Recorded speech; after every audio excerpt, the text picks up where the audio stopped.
what is it about the West that makes it worthy of defense? You've brushed back a tendency to theocracy in a Christian context. I mean, for more than 1,000 years, we had this just stark antagonism to scientific understanding and individual rights, and and we pried all that loose from, I would argue, completely false religious certainty, to the point where now we have secular societies that are open societies, right, where at least in principle, we're in a circumstance where the best idea can win, right, where we can talk about things in good faith, and we have the political freedom to do that. No one's getting thrown in prison by the state for anything they've said. I mean, this is especially true in America. And all of that is a machine of error correction, and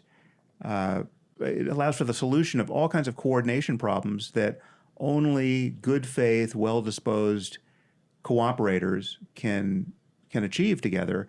And so I don't think it's an accident that democracy, the combination of democracy and capitalism and political freedom, has been this engine of wealth and creativity, and we should want to defend that, because the alternatives, all the alternatives that we know about suck, right? I mean, just where you have an ideology that captures everything with top-down control of individual behavior, and you try to make an economy run on those rails, or you try to make a political system conform, and you have all of these awful experiments that we've seen, communism being salient, but obviously fascism, all these variants that we are right not to want. And what we have coming, over the transom and up through. This is one of the things I don't understand about people who just relentlessly bash the US and everything that it stands for. It's not that we don't make mistakes. It's not that we haven't made plenty of mistakes in the past, but it's that compared to other systems of government, we are evidently so much better. It doesn't take that much work. Just look at other countries that have these forms of government that so many people seem to be, drooling over in the US, and recognize that these places have some of the worst quality of life we can possibly imagine. How come when people are condemning the US, they never take a moment to recognize just how privileged it is that we're able to criticize this country in the first place? And that's a stark difference from many of the other countries that people would be so outraged about if we criticized their core values or their culture. Think about the hijab, for example. This is something that you can't criticize here in the West without being labeled as a racist. It pains me that most people don't even seem to realize just how bad it could be in other countries. It's very telling that a lot of immigrants from these other countries, when they're not clamoring to get here into the US, even at the cost of their lives, they're doing everything they can to fight for the ideals that we seem to take for granted here.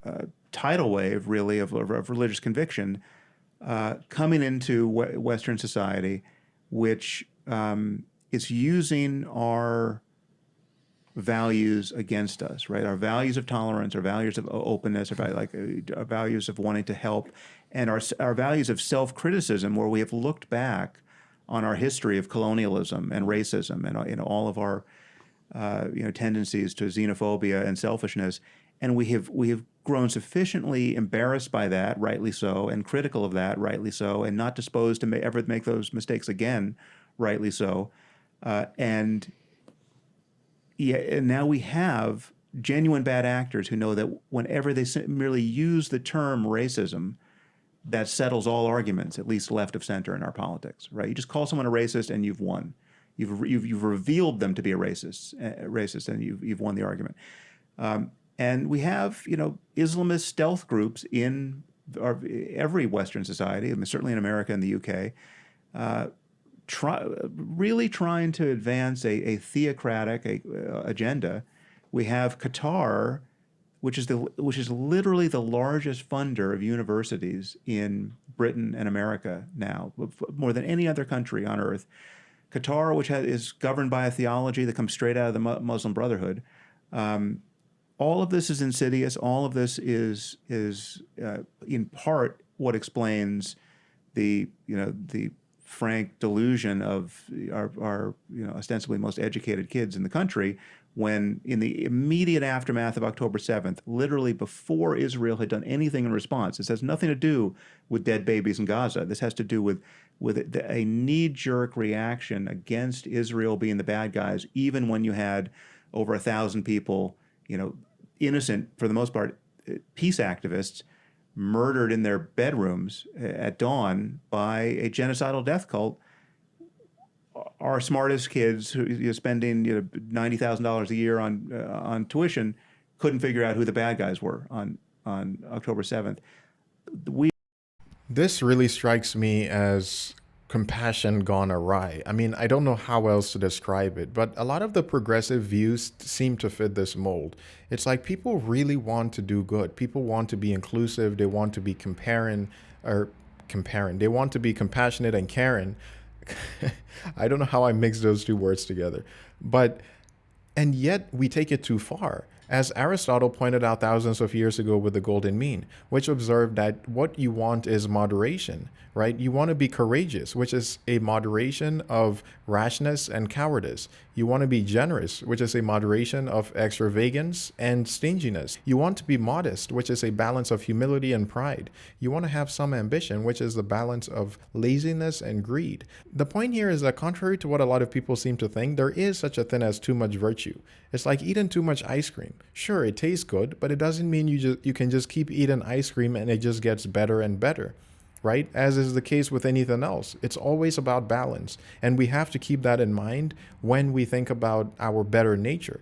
Our better nature is only good to the extent that it is moderated. In the immediate aftermath of October 7th, literally before Israel had done anything in response, this has nothing to do with dead babies in Gaza. This has to do with a knee-jerk reaction against Israel being the bad guys, even when you had over 1,000 people, innocent for the most part, peace activists, murdered in their bedrooms at dawn by a genocidal death cult.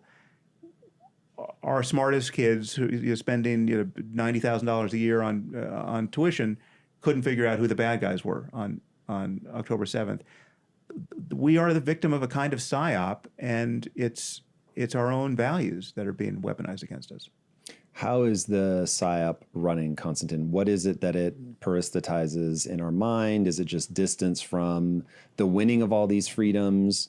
Is it something else? Well, let me come back and just first talk a little bit about the West and what I think makes it great. I think Sam did a great job of outlining a lot of that. I would just maybe build a little bit on some of the things you said. And one of them is, it is my experience that people in the West fundamentally do not understand, even remotely, how unique what we have in the West is, particularly when it comes to individual rights. I mean, we live in a world in which if you accumulate wealth as you have, you're essentially, that's your wealth, you're protected. This is not the case in most of the rest of the world today. There is no private property at a high level in Russia. Mikhail Khodorkovsky was the richest man in Russia. And the moment he tried to say anything about, he just tried to give some money to an opposition party that was against Vladimir Putin. He ceased being the richest man in Russia almost immediately and went to prison for 10 years, to a penal colony, eventually exiled. The same is true in China. Yeah. Jack Ma, billionaire, criticizes banking regulations, not banking regulations, disappears for a year. Not heard of, not heard from. Came back no longer criticizing. Came back with a very different opinion, just magically. And there are other people like that, Bao Mao, I can't remember the other guy's name. These are just examples of something that is routine. So the idea, and this is why our system works. This isn't like, oh, it's nice that billionaires can keep that. That's not what I'm saying.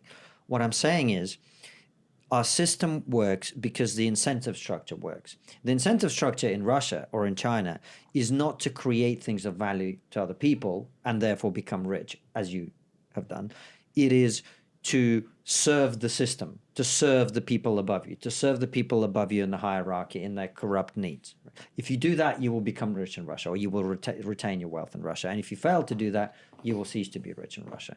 So the reason our system works is because we have created incentive structures that take us forward, that mean that talented, inventive, creative, driven, passionate, smart people can profit from that talent, can profit from their own hard work and retain what they create.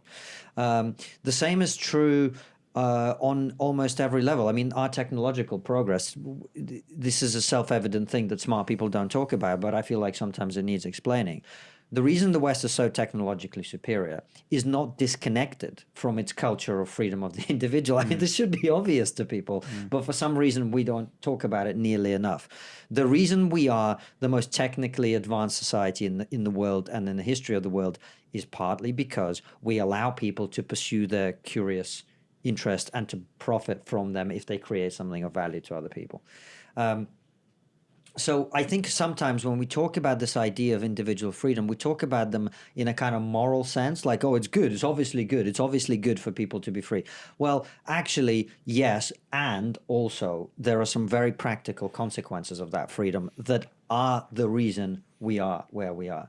So that's just a little bit of why I think the West is unique and it's worth protecting. And, you know, we've used the word experiment a lot, talking about communism and others. We should be honest. Liberal democracy is an experiment, and a very recent one, So,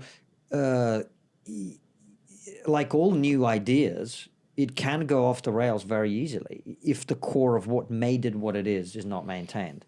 And I think the reason that many of us have been speaking up about this for some time now, and the reason I wrote my book and many other people have been talking about this, is I think we're abandoning the things that made us who we are, and we're abandoning some of the things which we ultimately, after centuries of struggle and bloodshed and violence and disagreement, we actually were starting to reach a place where we were identifying some of the memes, as you like to call them, that work in the type of society that we want to create.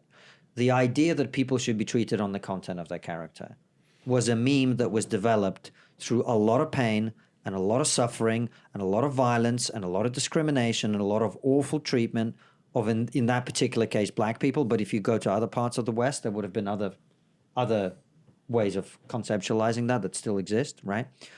And we eventually came to the idea that actually that ancient thing that is so hardwired into us, the tribalism, the you know, call it racism, call it xenophobia, whatever, it's just in-group, out-group, right? That thing that is hardwired into us. We have an intellectual idea that can sit on top of that can mitigate a lot of that.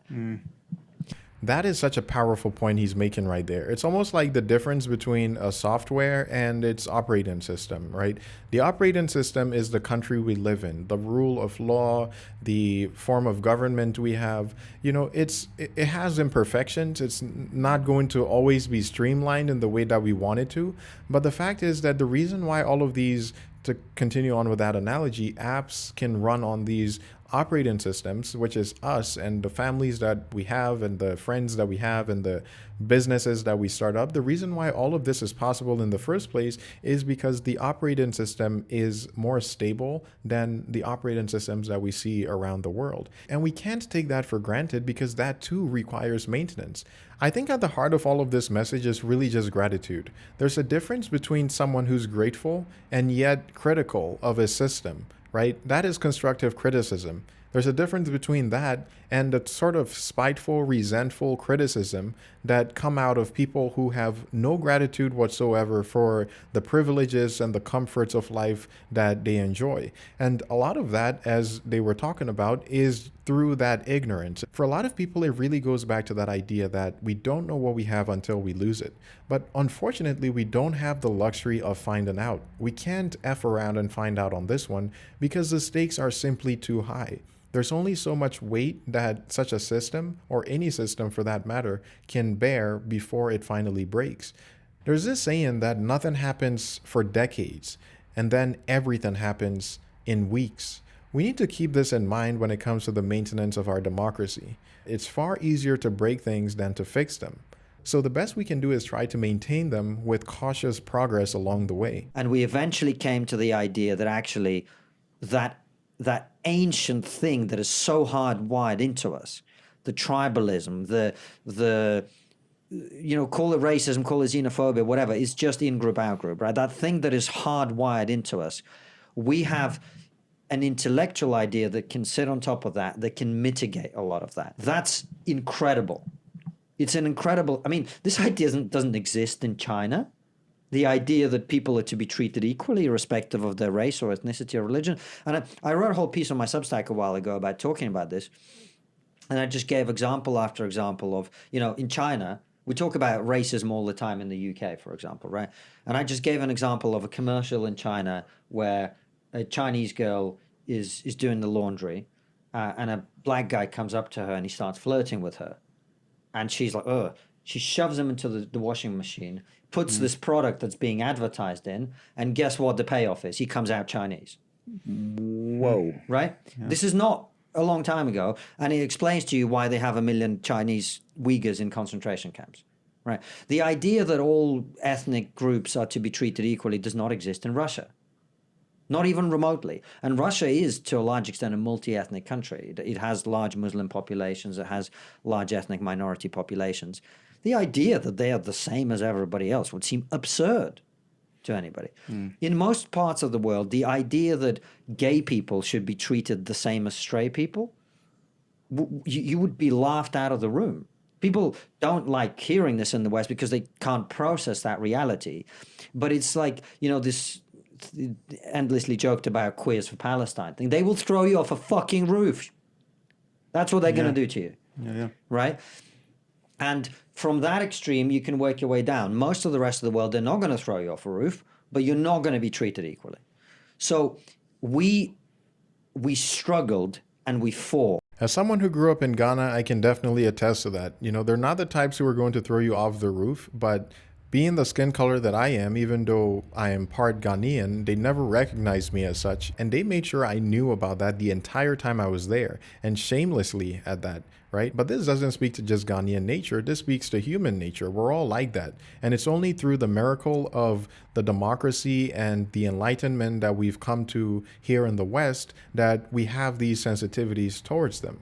But it seems, as they've been saying, that we've become too sensitized to these things to the point where we're pointing out racism where it doesn't exist. We're pointing out, xenophobia and bigotry where it doesn't exist. And this starts to affect the real complaints, the real criticisms that should be addressed. You can work your way down. Most of the rest of the world, they're not going to throw you off a roof, but you're not going to be treated equally. So we struggled and we fought and we went through a lot of horror to get to that place.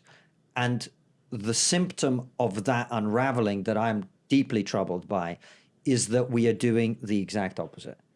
DEI is the exact opposite of that idea. And it's embedded in every institution now. The idea that you can pick people, you can say this group has got better outcomes than that group. That means, and we need to treat these people better than these other people, right? It doesn't matter which way you play that dynamic. It's irrelevant. It doesn't matter if it's you put black people at the top, white people at the bottom, brown people at the top, black people. It doesn't matter how you play that game. It always leads to bad outcomes. And the reason that anti-Semitism now is becoming much more prominent is a natural reflection of that worldview. It's a reflection of the worldview in which successful people are successful by virtue of privilege or corruption or abuse of others, and unsuccessful groups or groups that don't do as well in certain fields are there because they have been abused, because they've been taken advantage of. Once you implement that, every successful minority is going to be in the firing line, whether that's Jews, whether that's Asian Americans, whether that's African Americans who are first generation from Africa, right? They're incredibly successful in America. You're going to see all these groups being attacked in some way, whether that's in words or other ways, because we are breaking the thing that made us who we are.